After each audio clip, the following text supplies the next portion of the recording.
ನಮಸ್ಕಾರ. ಇವತ್ತು ಭಾಳ ವಿಜೃಂಭಣೆಯಿಂದ ತಾಯಿ ಬನಶಂಕರಮ್ಮನ ಆಶೀರ್ವಾದದೊಂದಿಗೆ ಸಾಮೂಹಿಕ ವಿವಾಹ ನಡೀತಾ ಇದೆ.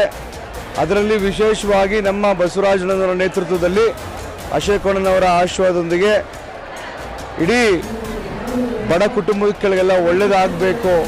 ಎಷ್ಟೋ ಜನಕ್ಕೆ ಮದುವೆ ಅನ್ನೋದು ಭಾರಿ ದುಬಾರಿ, ಮನೆ ಅನ್ನೋದು ಮದುವೆ ಅನ್ನೋದು ಭಾಳ ಜೀವನದಲ್ಲಿ ಕಷ್ಟ ಆದ ಕೆಲಸ. ಯಾಕೆಂದರೆ ಅದನ್ನು ಸಾಲನ ತೀರಿಸೋದಕ್ಕೆ ಅವ್ರ ಜಾಯಮಾನನ ತೆಗಿಬೇಕಾಗತ್ತೆ. ಅಂಥ ಒಂದು ಒಳ್ಳೆ ಕೆಲಸನ ಇವತ್ತು ಬಸವರಾಜಣ್ಣನವರು ತಾಯಿ ಬನಶಂಕರಮ್ಮನ ದೇವಸ್ಥಾನದಲ್ಲಿ ಸತತವಾಗಿ ನಡೆಸ್ಕೊಂಡು ಬಂದಿದ್ದಾರೆ.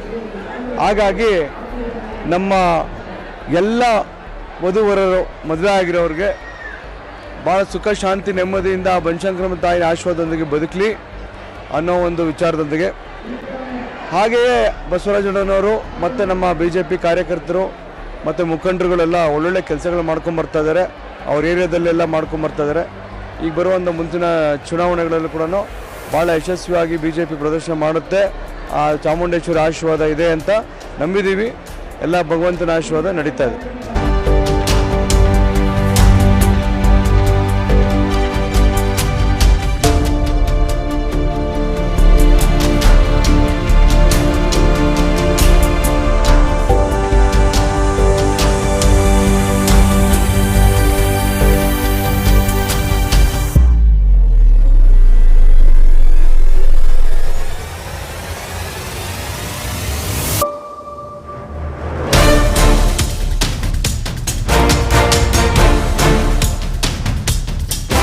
ಬನಶಂಕರಮ್ಮ ದೇವಸ್ಥಾನದ ಆವರಣದಲ್ಲಿ ನಮ್ಮ ಮಹಾನಗರ ಪಾಲಿಕೆಯ ವಿರೋಧ ಪಕ್ಷ ನಾಯಕರಾದಂಥ ಹಾಗೂ ಮಹಾನಗರ ಪಾಲಿಕೆಯ ಗಣೇಶ ಮಂದಿರ ಮತ್ತು ವಾರ್ಡಿನ ಮತ್ತು ನಮ್ಮ ಬನಶಂಕರಿ ವಾರ್ಡಿನ ಮಹಾನಗರ ಪಾಲಿಕೆಯ ಮಾಜಿ ಸದಸ್ಯರು ಅನೇಕ ವರ್ಷಗಳಿಂದ ಸುಮಾರು ಒಂದು 30-35 ವರ್ಷದಿಂದ ಭಾಜಪ ಪಾರ್ಟಿಯಲ್ಲಿ ನೆಚ್ಚಿನ ಕಾರ್ಯಕರ್ತರು ಮತ್ತು ಈ ರಾಜ್ಯದ ಉಪಾಧ್ಯಕ್ಷರಾಗಿ ಪಾರ್ಟಿಲಿ ಕೆಲಸ ಮಾಡ್ತಾ ಸುಮಾರು 27ನೇ ವರ್ಷದ ಸಾಮೂಹಿಕವನ್ನು ಮಾಡ್ತಾ ಬಸವರಾಜ್ ಅವರ ನೇತೃತ್ವದಲ್ಲಿ, ಅವರ ಅಧ್ಯಕ್ಷರ ನೇತೃತ್ವದಲ್ಲಿ ಸತತವಾಗಿ ಕೆಲಸ ಮಾಡ್ಕೊತ ಬಂದಿದ್ದಾರೆ.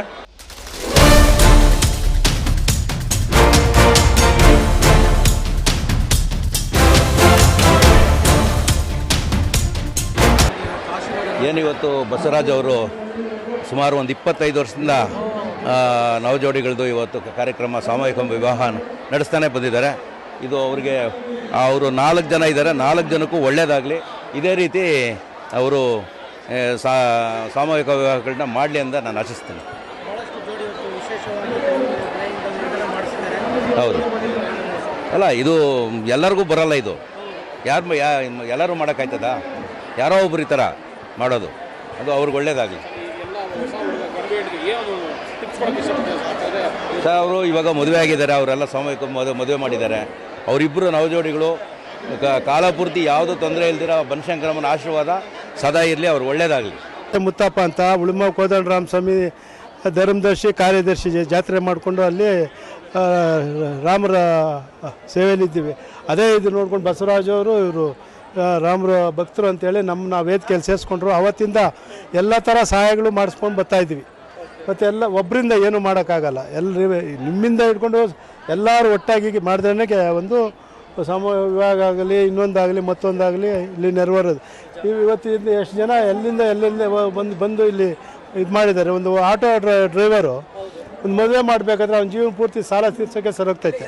ಸೊ ಇದು ಧರ್ಮಸ್ಥಳ ಬಿಟ್ಟರೆ ಬನಶಂಕರಮ್ಮಂದೆ ಸೆಕೆಂಡ್ ಇಲ್ಲಿ ನಡೀತಾ ಇರೋದು ಮದುವೆಗಳು ಅಂತೇಳಿ ಎಲ್ಲ ಪೇಪರ್ಗಳಲ್ಲಿ ನೀವು ನೋಡಿ ಹಾಕಿದ್ದೀರ, ನಾವು ನೋಡ್ತಾ ಇದ್ವಿ. ಸೊ ಈ ಸೇವೆ ಮಾಡೋಕೆ ಅಮ್ಮ ನಮ್ಗೆ ಆರೋಗ್ಯ ಭಾಗ್ಯ ಕೊಟ್ಟರೆ ನಾವು ಬದುಕಿರೋವರೆಗೂ ಈ ಸೇವೆ ಮಾಡ್ಕೊಂಡು ಹೋಗ್ತೀವಿ ಅಂತೇಳಿ ಈ ಸಂದರ್ಭದಲ್ಲಿ ಹೇಳೋಕ್ಕೆ ಇಚ್ಛೆಪಡ್ತೀವಿ.